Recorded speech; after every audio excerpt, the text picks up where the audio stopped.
What's the meaning of brickie?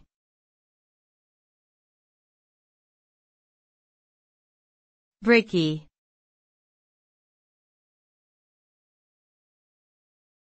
Brickie.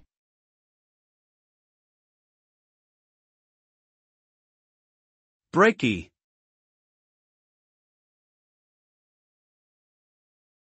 Brickie.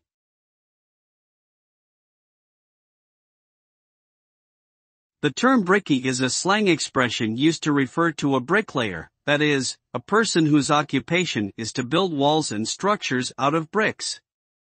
Bricklaying is a skilled trade that involves laying and bonding bricks in various patterns to create walls and other structures.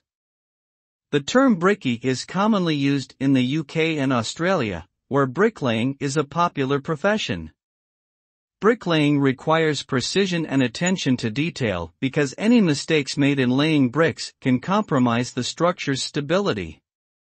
Hence, bricklayers are highly respected for their expertise in this field.